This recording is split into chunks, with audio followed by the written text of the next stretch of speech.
ओंकार बिंदु संयुक्तं नित्यं ध्यायन्ति योगिनः कामदं मोक्षदं चैव ओंकाराय नमो नमः। नमस्कार, હું ડોક્ટર કૃણાલ જોશી આપ સૌનું સ્વાગત કરું છું। આજે ચર્ચા કરવી છે મહાદેવજીના 5 અવતાર વિશે।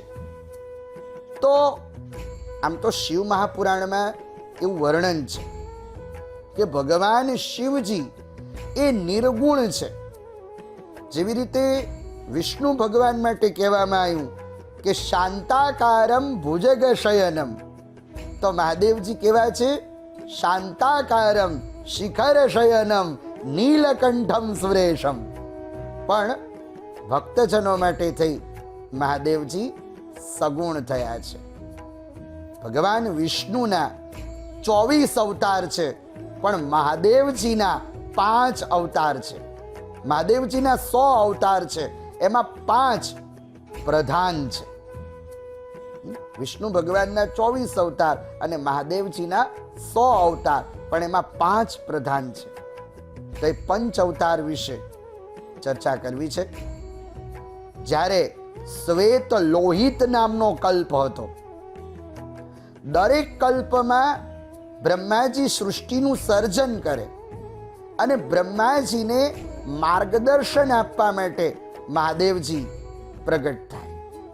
તો પ્રથમ કલ્પમાં જ્યારે બ્રહ્માજીએ સૃષ્ટિનું સર્જન કર્યું, ત્યારે બ્રહ્માજીને માર્ગદર્શન આપવા માટે મહાદેવજી સદ્યોજાત સ્વરૂપે પ્રગટ થયા।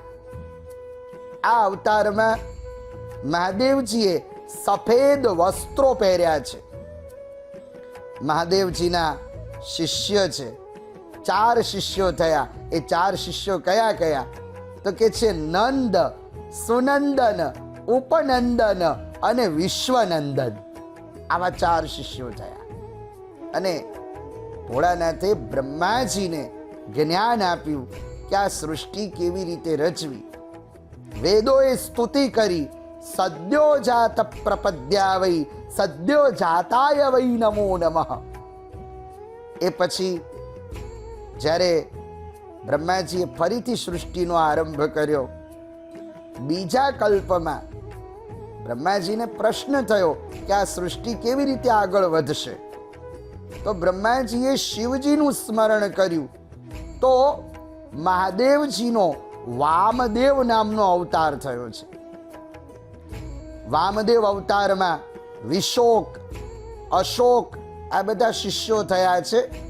બધા યોગ માર્ગના આચાર્ય બન્યા અને બ્રહ્માજીને જ્ઞાન આપ્યું ભોળાનાથે કે સૃષ્ટિ કેવી રીતે રચવી। વેદોએ સ્તુતિ કરી છે, વામદેવાય નમઃ, જ્યેષ્ઠાય નમઃ, શ્રેષ્ઠાય નમઃ, કાલાય નમઃ, બલવિકરણાય નમઃ, બલત પ્રવથનાથાય નમઃ। તો આ વામદેવ અવતાર થયો। એ પછીના કલ્પમાં બ્રહ્માજી સૃષ્ટિનું સર્જન કરે છે, પણ સૃષ્ટિ આગળ નથી વધતી।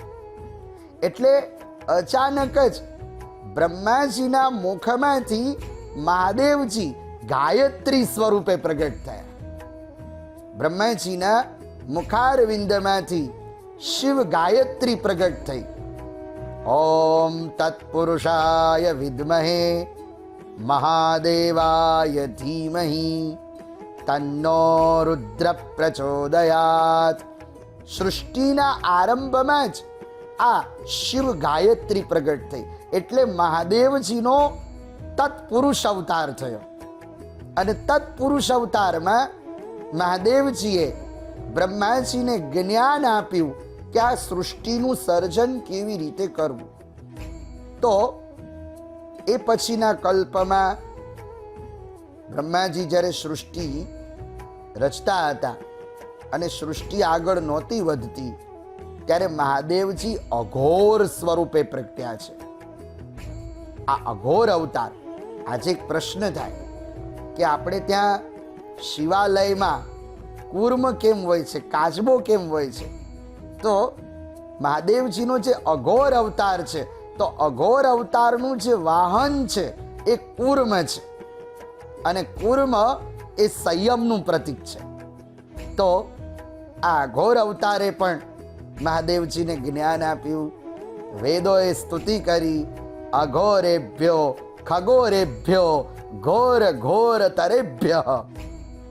એ પછી મહાદેવજી ઈશાન સ્વરૂપે પ્રગટ્યા. જ્યારે બ્રહ્માજી સૃષ્ટિ રચે છે અને આગળ નથી વધતી, ત્યારે એને માર્ગદર્શન આપવા માટે મહાદેવજી ઈશાન સ્વરૂપે પ્રગટ્યા. વેદોએ સ્તુતિ કરી, ઈશાન સર્વ વિદ્યાનામ ઈશ્વર સર્વભૂતાનામ બ્રહ્માધિપતિર બ્રહ્મણોધિપતિર બ્રહ્મ શિવો મે અસ્તુ સદા શિવો. તો 100 અવતારમાં જે આ 5 અવતાર છે એ પ્રધાન છે, અને આ 5 અવતારોએ બ્રહ્માજીને માર્ગદર્શન આપ્યું છે કે સૃષ્ટિનું સર્જન કેવી રીતે કરવું. એ પછી એક અર્ધનારીશ્વર પણ અવતાર છે, એમાં માર્ગદર્શન મળ્યું છે બ્રહ્માજીને કે સ્ત્રી પુરુષવાળી સૃષ્ટિ તમે રચો. તો જ્યારે જ્યારે બ્રહ્માજી સૃષ્ટિનું સર્જન કરે ત્યારે ત્યારે મહાદેવજી જ્ઞાન આપે છે. શિવજી એ જ્ઞાનના દેવતા છે. આવું જ્ઞાન બધાની અંદર આવે